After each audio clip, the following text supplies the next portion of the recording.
इसका पति चला गया, ये बच्चे का पति चला गया, 3 छोटी छोटी बेटियां हैं और हम कुछ नहीं बोले, हम देखे नहीं, हम सोचे नहीं, आंखें मूंद लें। आखिर सार्वजनिक जीवन में इसलिए है कि हत्याएं होती रहे और हम आंख मूंद के चले, ये तो नहीं होगा। अगर उनको लगता है कि इसमें राजनीति हो रही तो शर्म आना चाहिए उनको।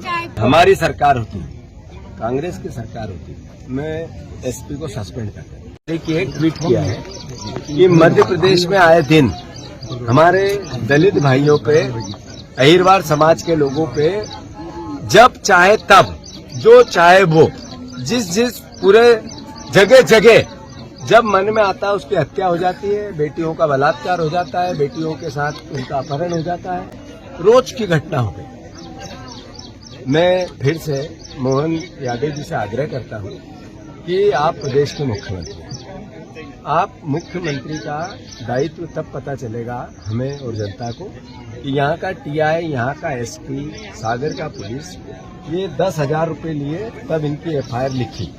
पिछली दूसरी बार इसलिए एफआईआर लिखाने नहीं गए कि पैसे नहीं थे एफआईआर लिखाने के, इसलिए दूसरी बार एफआईआर लिखाने नहीं गए। मैं गलत तो नहीं बोल रहा हूँ? सही बोल रहा है। बात यह है कि पुलिस और थाने की ये व्यवस्था है, पटवारी रास्ते का विवाद था, अगर भू राजस्व विभाग के लोग सही तरीके से काम करते, तहसीलदार सही करता, पटवारी सही करता, उससे आगे के लोग सही करते, तो इस बच्चे की हत्या नहीं होती। उसके बाद जो आरोपी पक्ष है वो जुआ खिलवाते हैं, वहाँ पे आगे जाओ तो गांजा भी बो दिया उनने, जो लोगों ने सट्टा खिलाते, शराब बेचते, पर पुलिस और टीआई थाना उनको नहीं दिखता। तो ये कैसा राज चल रहा है? राशन लेते, हफ्ता लेते हैं, ये कैसा राज चल रहा है?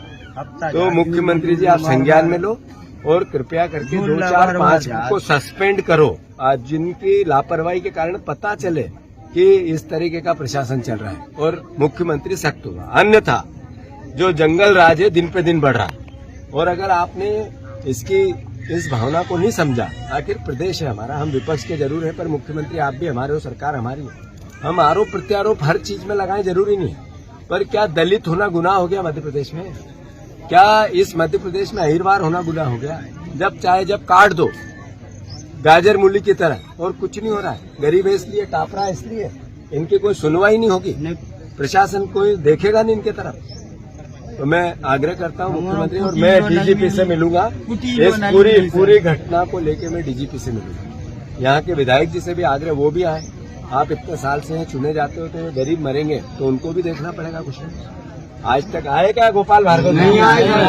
यहाँ खुसुरकी में चले जाओ तो वहाँ के मंत्री जी का तांडव चल रहा है, उससे आगे रैली में चले जाओ तो वहाँ खुरई में तो वहाँ के मंत्री जी का तांडव चल रहा है। आखिर हो क्या रहा है भैया? ये नेता इसलिए बनते हैं कि गरीबों की हत्याएं और वो देखते रहे, तांडव मचाते रहे। वहाँ अहिरवार 3 हो गए थे एक साथ, में आया था उसमें भी। तो आखिर ये क्या गुनाह कर दिया इन लोगों ने इस समाज में पैदा होके?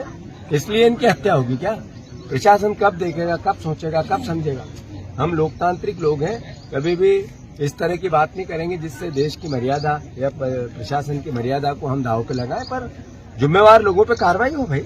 पिताजी खेती बाड़ी हमसे नहीं हो सकता। अब जा गाय बेटा का होगा सुबह सुबह से काहे में फरिया में कर रहे हो? ऐसे के ट्रैक्टर हमारे बस की बात नहीं है, रोज तो परेशानी है, ट्रैक्टर है कि मुसीबत है। हमने सब बातें सुन ली तुमों की, भैया कब से कहते रहे कि सोनालिका ट्रैक्टर ले आओ, लेकिन हमारी सुनत नहीं तुम्हारे। हमारी फसल देख लो, तुम्हारे खेत से लगी है, फिर भी अंतर देखो कितना है। भैया हमारी सराय मानो, खेत में सोनालिका ट्रैक्टर ले आओ। इनमें का खूबी है जरा बताइयो। सोनालिका ट्रैक्टर का हर कल पुर्जा हैवी ड्यूटी है। सोनालिका को अन्य ट्रैक्टरों के मुकाबले लंबी उम्र, सबसे कम टाइम में सबसे अधिक तरक्की करने वाली जो कंपनी है वो सोनालिका है। सोच रही हूँ 2 व्हीलर साहिल ऑटोमोबाइल सादर से लेती हूँ, वहाँ काफी अच्छे ऑफर्स चल रहे हैं।